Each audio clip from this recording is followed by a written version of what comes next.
Hey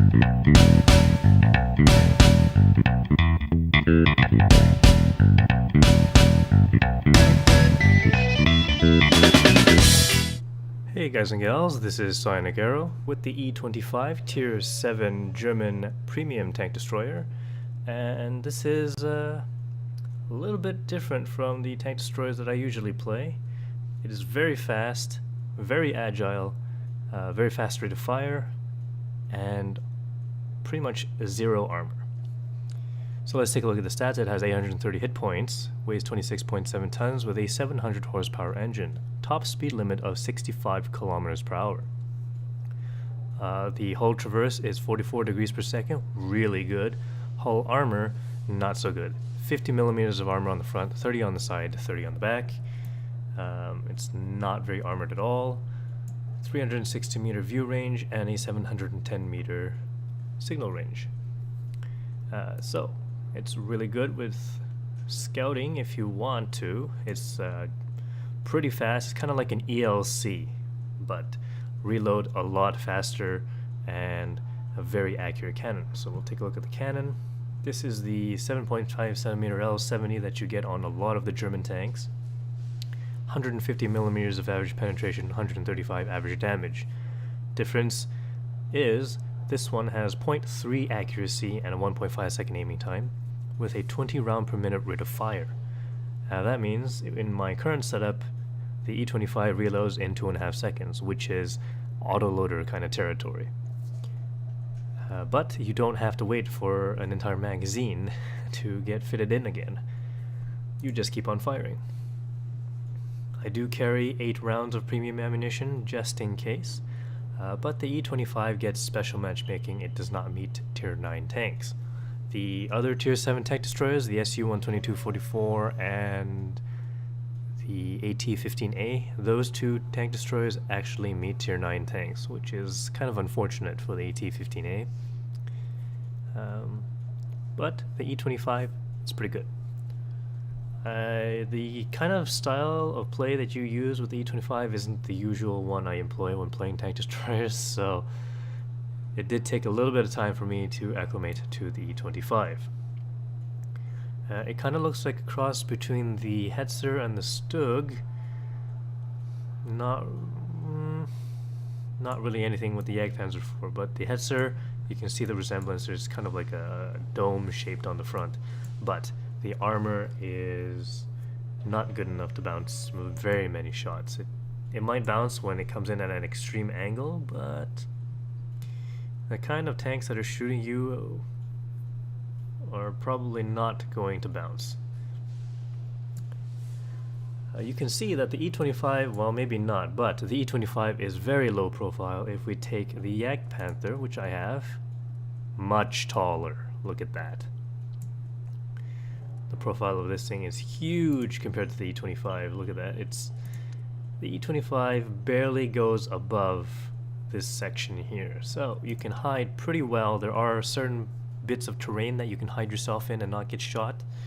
You'll have to watch out for artillery because, well, not much armor on it, and the hit points not that much, so you can be one-shotted by artillery. You gotta watch out for that, which is why I recommend having 6th sense on this tank destroyer as soon as possible. You'll want to know when you're spotted and get out of there as quickly as possible. With the great top speed and traverse of this tank destroyer, you can relocate to other more advantageous areas and get in flanking shots and stuff like that, because 150 millimeters of penetration isn't that great, but if you are good at picking out weak spots, you can snipe that pretty well. 0.3 accuracy is really good for doing that, and the 1.5 second aiming time, perfect for spinning your tank around and trying to get shots in on everything. Equipment wise, I have fitted a vent and a binocular telescope. Binocular telescope is because when I try to charge in and try to use it as an assault gun, it doesn't really work out well. There's not enough alpha damage to scare off any tanks. However, if you do catch one on low health, you can probably kill it before it reloads its second shot, or if it's certain tanks before they can even fully aim on you. And of course I have the medium caliber tank gun rammer, which I don't think you actually need, but I just like to put it on anyway. The binocular telescope can be switched out with the optics, but I don't think I'll be using that myself. So let's take a look at a couple of games. Myself, Nightmare, and Spartan Crusader are in this match. We are on Ivanka, and even though I say that I shouldn't be charging in forward, I'm still the first one here, but that's just to get into position behind a bush. This thing is pretty low profile, so it should have good camouflage values. Just gonna wait here.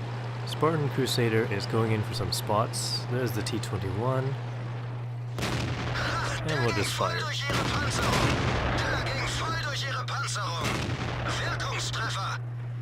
You can see I got in 3 nice shots on the T-21, dealing only 407 damage, but that was probably scary when you're getting hit so much, or so often.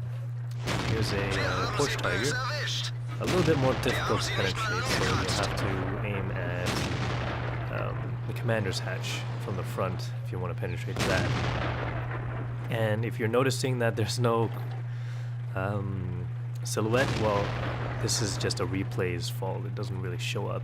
I can actually see the silhouette on the T-3045.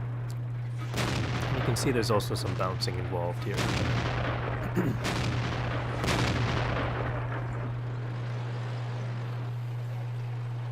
Just sticking around here. Well,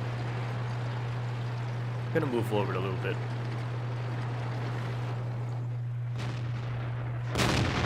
That T-44 just took out Spartan Crusader.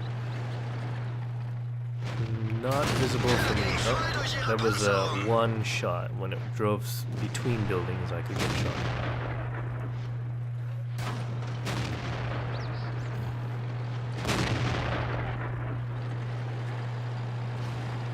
I'm gonna relocate. There is a certain chance that I'll get spotted if I go over here. But I'm gonna try it anyway. T-44 is still not visible. 5100. Oh, I saw a bit of it and got a shot in. Taking one extra blind fire, and as soon as I get spotted, I'm gonna get out of there.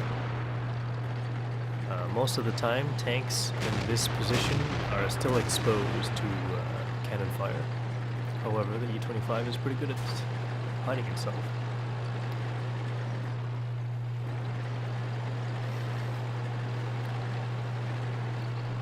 If you've been looking at the mini-map from the start, I believe our team never went into the forest, not even close. So our team is all spread out along this hill, which is probably not a good idea. I'm driving back, and then I decide, well, I was gonna drive back to try and defend, but nothing's been spotted, so I suppose I decided to turn back and fire at anything else I can see. For example, this AMX 5100, which is a little difficult to penetrate. There we go, finally get a shot in. And of course, as soon as I get spotted, I get out of there.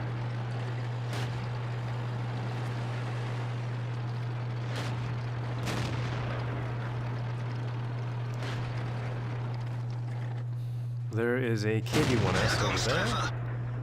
Looks stock. I'm just gonna put in a whole bunch of shells on it.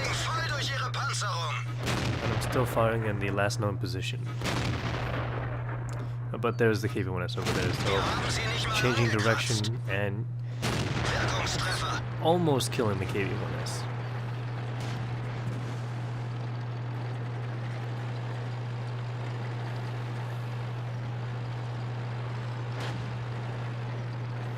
This T-44 is going for our T-69. I'm going to see if I can save it. Oh, that was a shot into the tracks.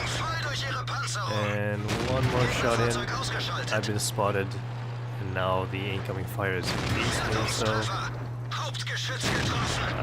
losing try to retreat. 5100, just gonna take a few shots in before I get taken out. And there it goes. So it's just Nightmare, an M6, and a Tiger II with 1 artillery left on our team. Not doing too well. But it wasn't a complete rout. It wasn't a 15-0 victory for the enemy team. And Nightmare is very proficient at playing the Black Prince. Lots of bounces in most of the games he plays.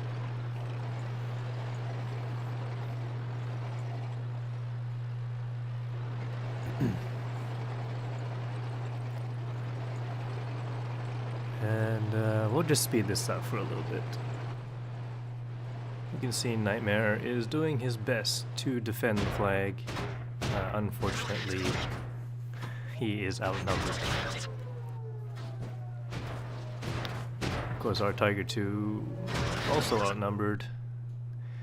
And that was only a 457 experience game. 2,234 damage done by my cannon.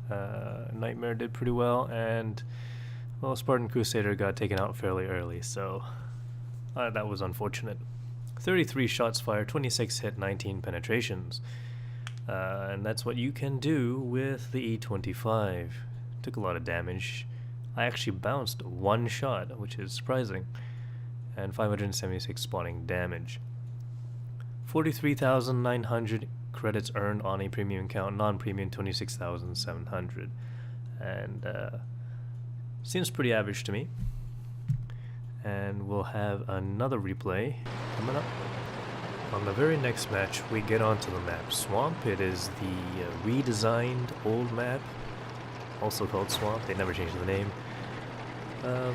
But there are a few differences. The 2 bridges on either side, I believe they are broken.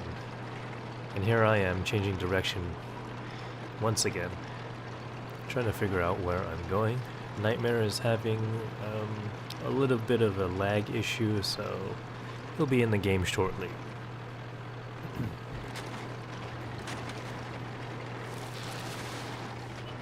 Okay, and into a bush I go.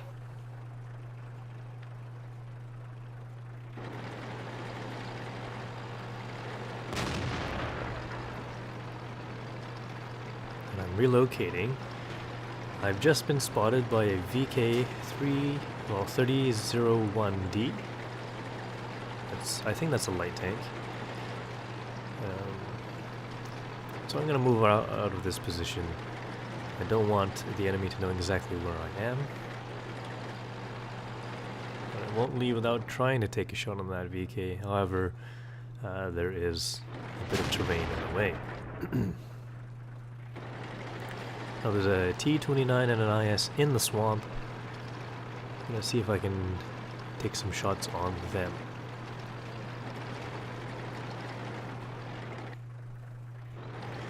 Nothing really here to shoot. I'm not incredibly familiar with this map. It's been a really long time since I played it, so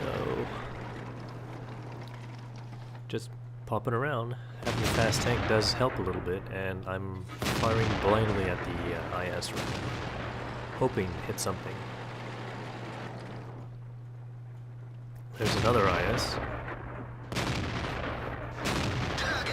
Oh. And one more shot. Nope. I'm just gonna get out of there. I have been spotted. Nope. Didn't get that shot in either. And I got spotted again. So obviously it's something that is only spotting me when I fire. So I need to relocate once again. Just keep moving in this thing. That's my strategy for now.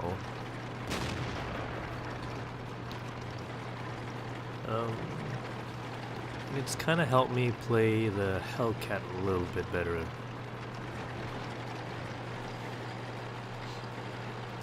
And right here there's a Type 59, which I mistakenly read as a Type 58 on the minimap because I wasn't paying too much attention. Trying to fire into the lower plate did not work, getting out of there. Something just fired upon me.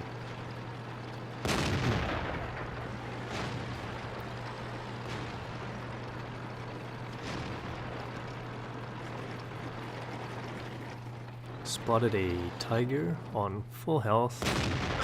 The silhouette is actually there. Oh, there it is. And you can see just how fast the E-25 fires. Even though I am bouncing on the front of the tiger, you gotta aim for some of the weak points, I suppose. I'm firing into the driver's hatch and not hitting it. I don't even know what I'm shooting at anymore. Looks like the front of the tiger is now angled and I'm firing into the machine gun port. Fired a lot of shots and that final one got me spotted.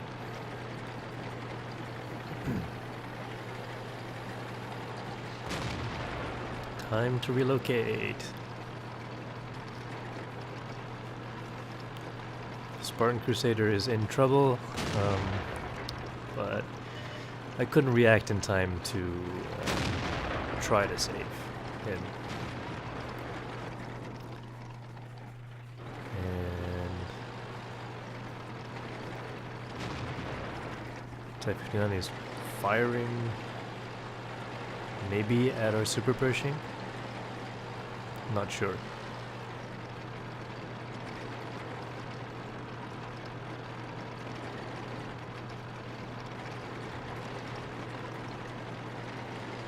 I'm just trying to get into a better position, and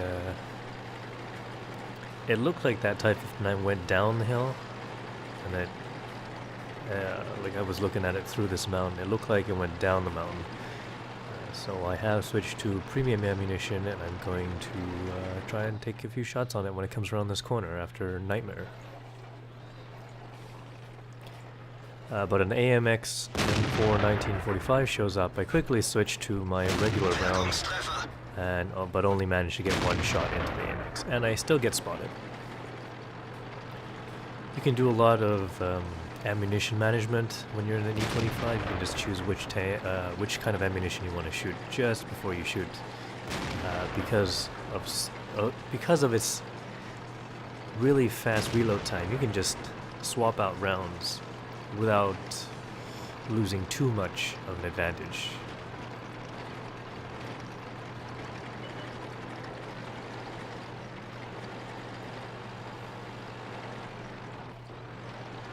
Switching back to the premium rounds, I'm going to try and get this Type 59 from the top.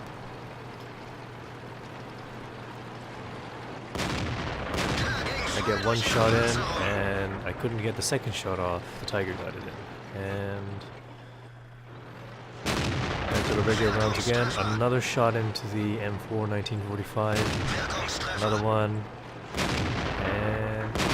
Last one, right into the hatch. Only one tank left, and it's the Lion.